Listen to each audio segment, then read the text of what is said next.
Hello, so I wanted to talk about my research that I do, which is trying to see around corners. It's called non-line of sight imaging. So this presentation that I'm going to be giving is one for my recent paper, and so hopefully, if you're interested in some interesting science, you'll be interested in this talk. So what is non-line of sight imaging? So let's suppose you are this observer and you want to snap a photo of this room. Normally, you would just point your camera at that room and take a picture of whatever you're interested in. However, we're considering the scenario where you cannot actually see the scene of interest. So that in this case, the wall is blocking the observer from directly seeing the people in the room. But what we can do is we can take a picture of the adjacent ceiling. So we may not be able to directly see what's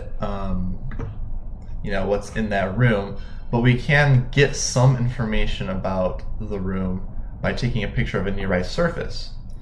And the reason this nearby surface is so informative is it will contain shadows of whatever is in that room. And so let me give an example. So let's suppose there's a hidden scene that looks like this. So it has a mannequin, a volleyball, and a swimming tube. And then this is the photo that we take of the ceiling. And so what we can do is we can use linear algebra and we can use physics to model how the light moves from the hidden scene onto the ceiling. And so if we know how light propagates, because we know light propagates in straight lines, then we can go backwards and try to estimate what objects are in that room using just the ceiling photograph.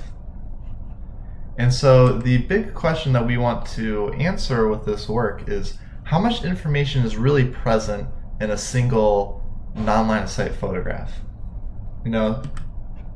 If you look at these shadows, sure, you can see a few shadows here, but it's hard to imagine being able to fully visualize this scene here, right?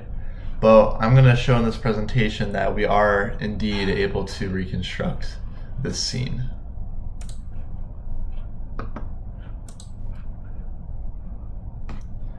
So previously, people have used the floor as the photograph. And in this work, we're actually going to be using the ceiling, and there's a few reasons why. One reason is that if you imagine there's a ceiling light in this room, most of the light hitting the floor is going to be from that ceiling light. But if we use the ceiling light is going to be completely blocked by the top of the door, and so we're actually able to focus more on reconstructing the more interesting parts of the scene, like the people or the objects in the room. So by blocking out the brightest light source, we're actually able to get a clearer view of those people. And the second reason I'll explain now, after we talk about how this works in the first place. So the first people that really introduced this idea was Katie Bauman et al. And what she did is she took a picture of the floor, and actually it was a video of the floor, and there would be some person wearing a red shirt walking back and forth in this room. And then you would see this red wedge change its position. And from that, they were able to estimate the angle that person was standing at. And so just to illustrate how that works, let's suppose this blue dot is emitting light, and then this floor is the observation photograph that you take. You can see how the shadow perfectly lines up with the angle that point is at. And so if if I showed you a scene where you could not see where the point was, but you could see this shadow, you could probably give me an idea of where that point is, right? You don't know exactly where it's at, but you know it kind of lies on this angle here. And so here's just a video kind of illustrating that. So here we're moving the light source, and you can see that as the light source moves, the shadow changes position.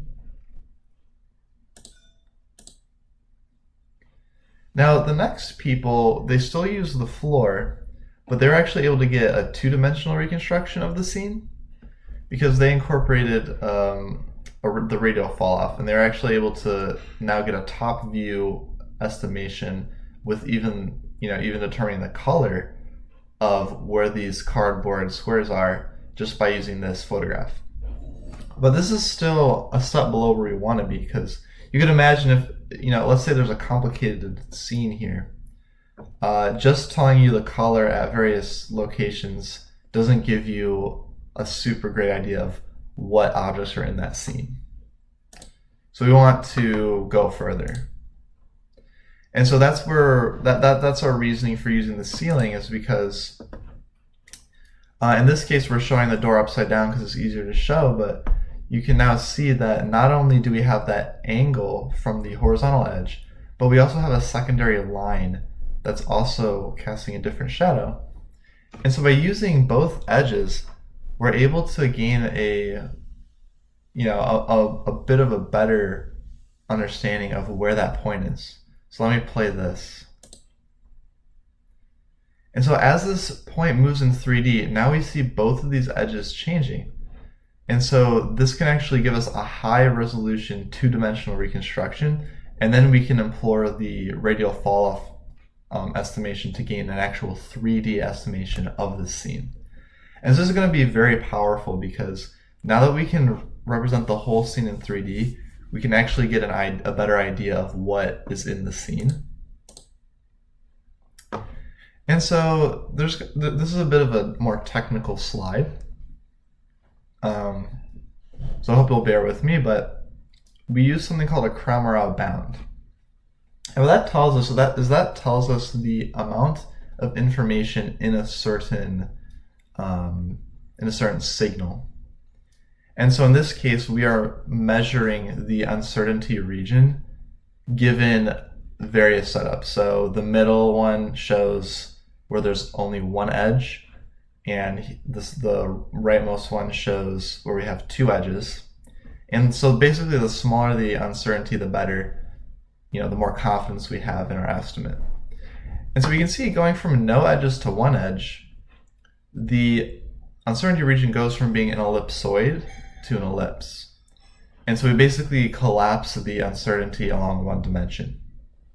But by adding that second edge, we collapse it even more, and we actually collapse it along something close to the largest uncertainty range. And so it goes from, we don't really know where the point is in this whole ellipse, to it just has to lie on this short little line. And so that shows why adding the second edge as an occluder instead of just using one gives such a better result. And so I also want to briefly explain the coordinate system. And this coordinate system is specifically designed to take advantage of the orientation of the edges. So let's say we have a point in the hidden scene. Rho is going to represent the distance from the top left corner of the door. Theta is the angle, the azimuthal angle. And psi is the elevation angle. And so you can think of it like theta pivots around the left edge of the door, and psi pivots around the horizontal edge of the door. And so the reason that we define the coordinate system in that way is that it is very natural to model the shadows based on where the point is. And so what we can basically do is we can use this coordinate system and place these spheroid facets throughout the whole scene. And if we can represent the brightness of each facet with X and the range of each facet with Rho, and then once we are able to predict what brightness this for each facet and what range each facet is, we'll basically have a full 3D reconstruction. The only thing this really doesn't capture is if there were multiple objects on the same facet, and then we would only be able to predict one of them. And so let's talk about how do we actually estimate the hidden scene. So here's the forward model. So rho and x represent the hidden scene. So imagine there are facets going throughout this whole scene, and where there's an object, the facet is going to be a certain color based on what color is at that angle and at a certain distance. Y represents the photograph of the ceiling, and A is our light transport matrix. And so what that is basically we calculate what Y image we're going to see given every single facet. And so this is something that, because we know how light moves, we can easily just compute this with code. And so based on linear algebra, if you knew x and you knew rho, it would be pretty easy to calculate what y is. But what we're trying to do is we're trying to go backwards. So we're trying to, given y, we're trying to estimate the matrix, well actually we know the matrix A, but we're trying to estimate rho and x. And so let's show our process of how we do that. So first, we basically initialize the whole scene to be at a single range. And we're going to call that range rho naught. And we solve this optimization problem. And so what we do is we try to find the minimum x that minimizes this loss function. And so if you can see in this loss function, we have y minus a of rho times x. And so it will try to find the perfect x that when you multiply it by a and you get the predicted estimate, will cancel with y as good as possible. So we're gonna get the x that best explains the y, but we're also gonna impose this L1 prior that prevents x from blowing up. Once we find an x, this represents the angular estimate, we cluster x into larger objects, and for each one of those objects we predict a rho, which is the distance that that object is at. And then we can basically solve another loss function in order to solve that. Once we solve that, we draw each object based on the x intensity we predicted at the correct range, and then that will give us a complete reconstruction. And so this is just to visualize it. So we start off with this image, we split it into red, green, and blue color channels, and then run the linear inverse problem to get 3 color estimates. So of course we can put those colors back together to get the scene. And now we basically cluster the objects into what we think are the 3 objects. And we run the nonlinear inverse problem to estimate the range of each object to place them at the correct range. And then once we get those ranges, we combine them back to have this 3D estimate.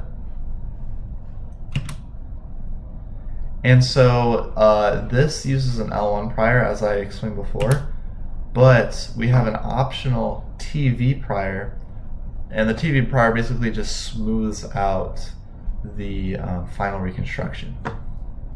And so using the TV prior may give us a bit of a better looking estimate.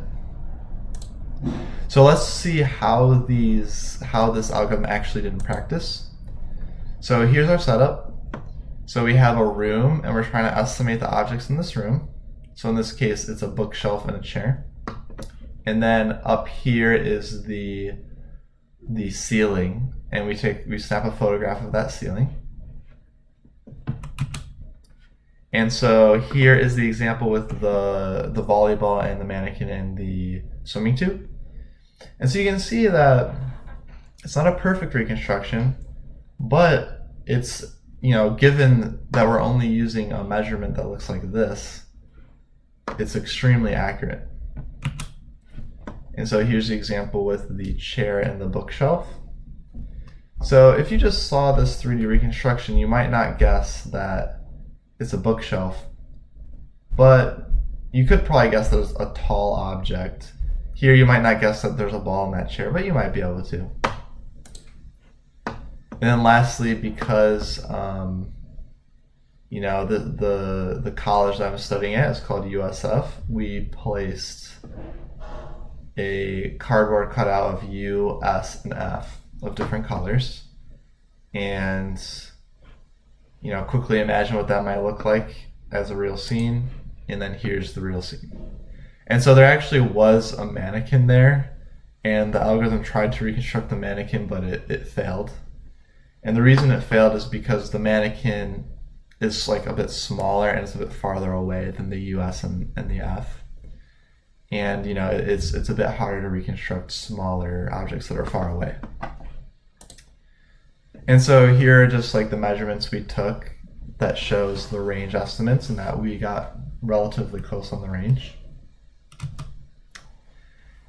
And one last thing is that, so in this scene, you can see that all the walls are black because we wanted to make the, this is obviously a very difficult task. So we wanted to give ourselves the best chance possible to reconstruct the scene. But in order to mess it up a little bit, we decided to introduce some visible side illumination. And this illumination basically adds noise to the observation. And so you can see that even when the lights are off, some of the light coming from the hidden scene is going to be illuminating into the ceiling, but some of the light is going to be coming from the phone here. And so we want to test how well can we actually do when there's this polluting light that's keeping us from being able to reconstruct it. So we, had varying levels of ambient light. For no ambient light, here's the scene. We're able to almost perfectly reconstruct the two mannequins here. The mannequin that's colored white is not perfect, but the mannequin in the T-pose is pretty good. Adding a little bit of ambient light here, it's a lot harder to see these shadows with the naked eye, but we're still able to get a pretty good estimate using both algorithms of that scene. Although you can see, the mannequin here is a little bit discolored. There's a little bit of extra noise here. When we add a medium amount of ambient light, the naked eye cannot even pick out any shadows here. Like, I can't see anything when I look at this. But our algorithm is still able to pick up on those shadows and get an okay estimate. The white mannequin, it estimates as being pink or purple, and the T-pose mannequin is a lot worse, but it's still a relatively good estimate. And then when we add a high amount of ambient light, it almost completely fails. And so the last thing I want to talk about is pretty much the main advancement of this paper that I wrote. And what it has to deal with is the shape of pixels. So ordinarily, a pixel is going to be just a square, and every pixel in the camera is going to be the same size. But because we have such a unique setup where we're actually trying to take pictures of things around a corner, in reality, different pixels in different locations will have a higher amount of information in those pixels. So here's a plot. This the XY shows the top-down view, and then the YZ shows from the front of the room. And it shows the amount of confidence we have in various objects at different locations. And so we can see that near the center of the room, we have the smallest region. So we have the highest amount of confidence in something in the center. But near the edges, we start to have a lot of uncertainty in either the angle or the range. And so this graph here, the red shows areas of high information and the blue shows areas of low information. And so this shows that there's like certain regions where we have way more confidence in estimating those objects than the edges. And so let me go back to the USF scene.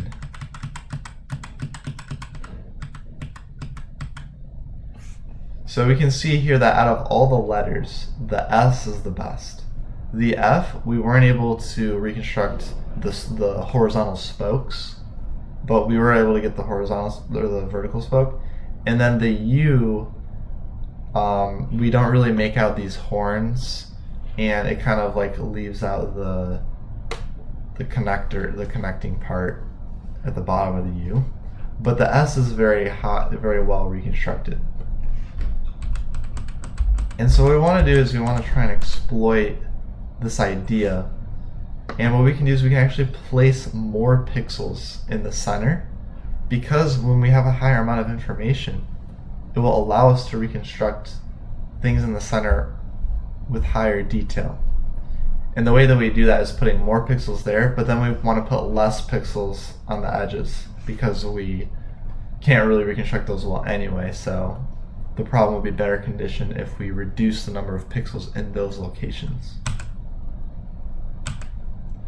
And so if we were to kind of lay out the pixels on a grid, this is what the transformation would look like. And then here's what it looks like mapped out in the scene. So you can see that the squares are a lot smaller in the center here, but they're stretched out near the edges.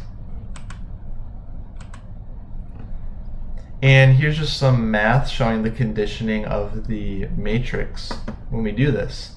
And so the blue line shows the eigenvalues of the original matrix that we were using, the A matrix. But then when we remap the matrix and recalculate it, we can see that there's a lot more well-conditioned eigenvalues before it falls off. And so our optimization problem is going to run a lot better on when we resize the pixels like this. And so this slide kind of just shows the two scenes that we took. And on the left, we reconstructed the scenes in the original way. And on the right, we reconstructed the scenes with the resized pixels. And so you can see that both the S and the mannequin are reconstructed in a lot more detail. They look a lot more pixely in these earlier reconstructions. Whereas the U and the F, which are in regions of low certainty, they actually appear a little bit better, even though we're using less number of pixels, because we're making the problem easier for ourselves. So we're actually able to get a bit of a better estimation. And so that's the project. So we were able to basically see around a corner and reconstruct these pretty high resolution reconstructions.